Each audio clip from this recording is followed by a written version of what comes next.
Ano nangyari sa inyo? Daddy, ba't kami nagkaganito?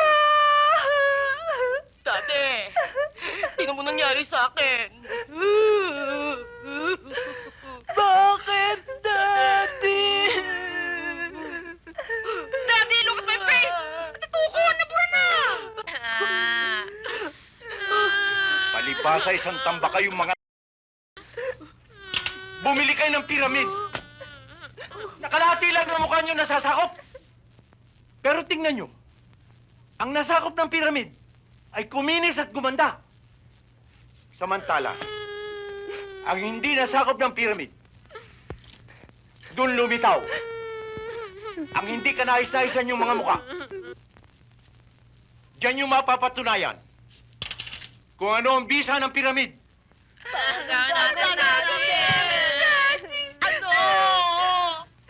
Ganito, bibili tayo ng mas malaking pyramid para bumalik na ang dati niyong kagandahan. Oo, sigurado yun.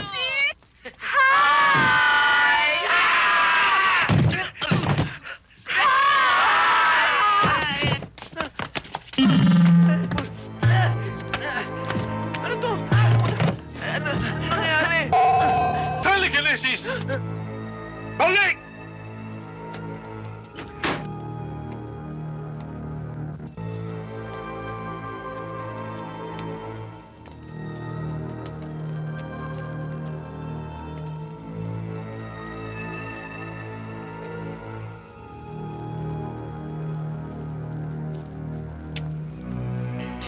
Alex, ang ganda mo.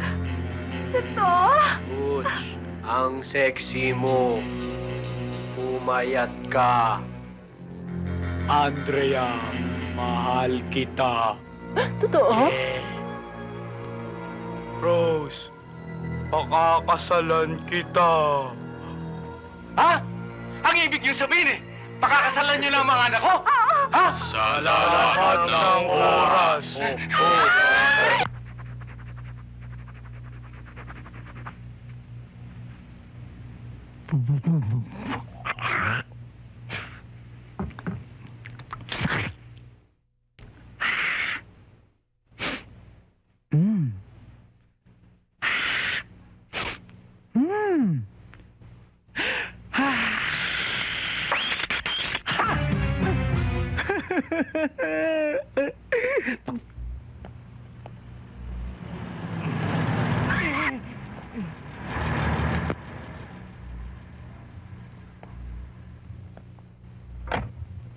O ano naman ginagawa ng surot na ito dito? Kung ako'y surot, ako ang surot na magbibigay perwisyo sa... Aba, napakabastos mo magsalita ah. Wala kang kagalang-galang ah. Hindi mo ba alam na ako ang presidente ng kolehiyo ninyo? Eh, ano ba pangalan nyo?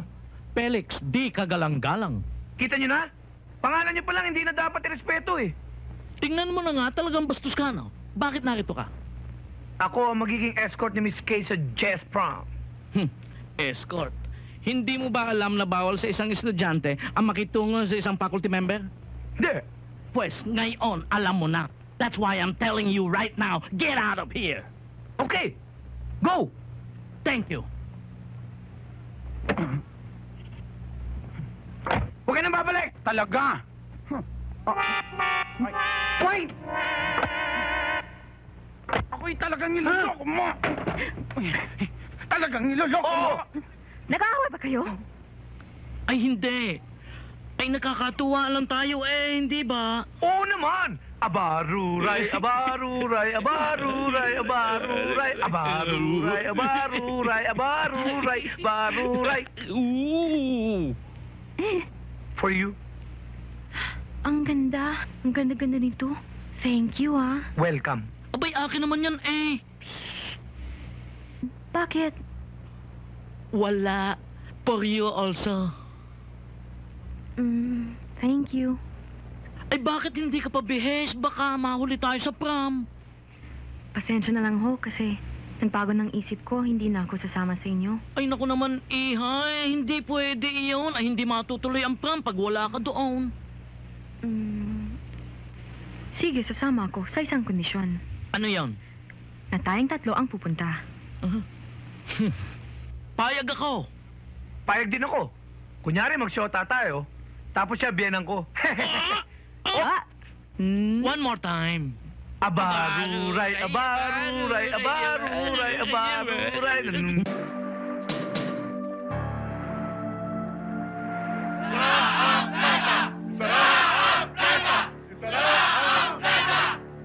Paano tayo magkakaintindihan? Kung maingay kayo, ibinoto niyo akong mayor para magsilbi sa inyo. Hindi niyo na itatanong, mahal na mahal ko kayo.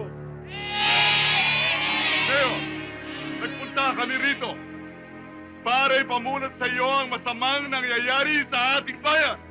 Kaya kung sino man sumira sa pinagkaloob sa atin ng Diyos ay dapat pigilan at parusahan. Sandali lang mga kaibigan. Ang planta ay may sapat na lisensya at permit na nanggaling sa pamahalaan. Kanya tinayo ang planta rito ay para magkaroon ng hanap buhay ang bayang ito. Totoo yan. Libo-libong manggagawa at mangingisda ang kailangan ng planta upang tayong lahat ay mabuhay. Mayor, hindi naman namin kailangan magtrabaho sa planta eh. Tingnan nyo, lolo ko, tatay ko, ako, 10 ng mga kasama namin na naninirahan sa tabi ng ilog, sa tabi ng dagat. Eh, kailangan manatili ang malinis at saka maayos dahil yung factory yan, yung planta yan, yan ang sumisira at tumalason dito sa dagat. Oo! Mga pilosopo kayo! Dapat niyo malaman, illegal yung ginagawa niyo. Yari ko kayong pakulong lahat. Hindi kami nagpunta rito upang lumabag ng batas. Nagpunta kami rito para humingi ng katarungan. Handa kami magpakulong kung kinakailangan. Isara ang planta! Isara ang planta! Isara